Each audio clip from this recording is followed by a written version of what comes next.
Hi all, speeding away from the Vetmont show.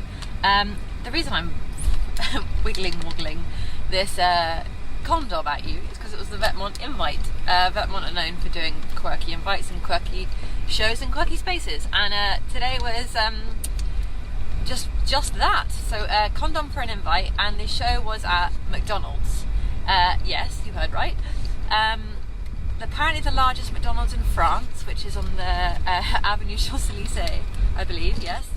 And so that's why I've got all my McDonald's merch here. I wouldn't normally have a drink with you, but all the kind of press and journos filing in to the largest McDonald's, picking up their Cokes, which have Vetmont written on them. Little sip there. And then on each seat, printed on the napkins, is the press release, McDonald's napkins. Which says things like Vetmont's in Aramaic, police uniform, capitalism, global mindfuck, dress with skirts and sleeves, tracksuit trench, what you see is not what it is. So already we're getting a typical Vetmont undertone. And I'm going to show you the invite. So every season we get a rectangular oblong. Sometimes it's wood, sometimes it's leather, sometimes it's different fabric. I'm not sure what this is, just cardboard.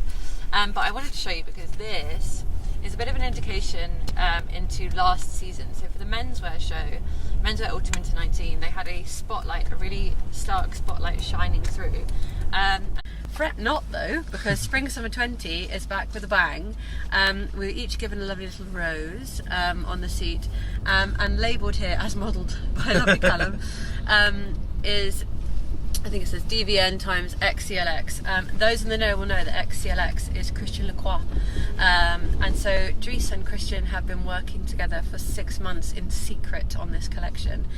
So that's partly why all that fantastic maximalism was back with bang this collection, because how can you not when you're collaborating with arguably the king of maximalism, Christian Lacroix. We actually got given some really great, so every Chanel show you get given some beautiful images. So this was one of the things I'd actually written down, which is, I believe this is trompe-l'oeil, a waistcoat, boucle waistcoat over a jumper, which I thought was really strong. And then there's another look for the final. This is the final look I'm trying to describe, which is these wonderful sequined and the perf as well. So Penelope Cruz was wearing a perfect version of this.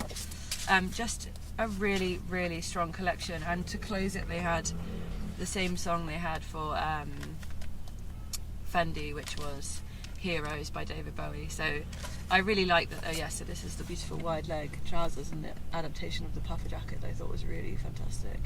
That flow on the trouser is just beautiful. But yeah, so the David Bowie, I was really pleased that they mimicked Fendi there. And yeah, we got given these, which says, "The beat goes on." That was, yeah. Yes, yes. That's the beat. I suddenly looked, I was like, oh god, well, it doesn't say that. Yeah. And it's Carl and Coco. Gabrielle Chanel. I think I'm going to frame mine. Yeah, so am I. I think that's a nice note to end on. The beat goes on, and what a good beat it is. Yes. We were really thrilled. Thank you very much, Chanel. I'm waving with my fun glove. We've just come out of the Louis Vuitton Autumn Winter 19 menswear show. Going to do a quick review for you here. I am joined by the lovely Christopher, whose surname I've already forgotten. Sorry, Chris. Morency. Morency. He's editor-at-large of High Society. So, Louis Vuitton. I'll start with this. This was our clue. Invite, amazing, Michael Jackson glove. The whole collection was inspired by Michael Jackson. I'm going to take it off because I realise it's quite distracting. And there's also something really sweet. When you go to a Louis Vuitton show, you get all this crazy paperwork. And part of this paperwork is something really sweet. Some of it is a bit overindulgent, I think, and we could probably do without.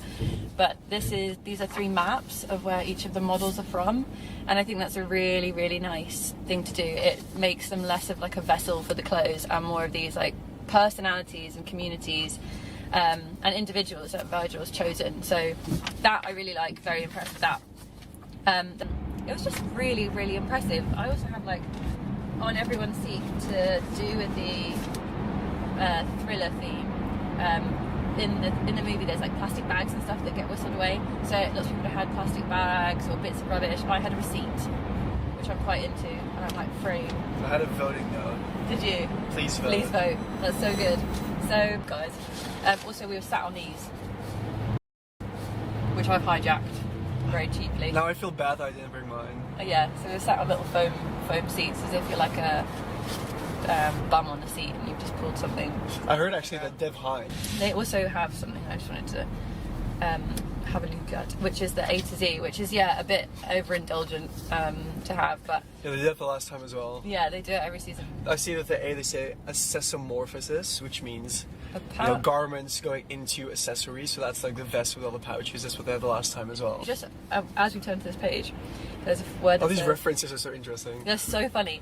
Well, not funny. Oh, sorry, that's rude. An exposure, an apparatus recognised by designers in the social media age of fashion, can lead to artistic director positions at Louis Vuitton. I think that's so good. And also, yes, this is I saw Jamiroquai was referenced. Jamiroquai's reference. Jamiroquai's reference. Didn't see any Jamiroquai references that much in the collection. Oh, the hat. I saw the hat. There were a few hats, yeah. Few hats. Yeah.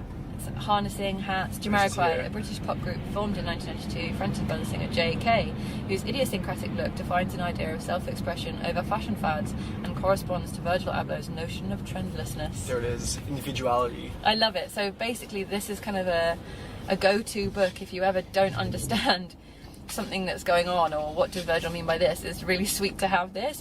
A lot of paperwork, I must admit. I'm kind of drowning in bits and bobs, but I do think Virgil potentially gets too much of a bad reputation, Yeah. and a lot of people I know walked out of this collection saying, what the hell was that? With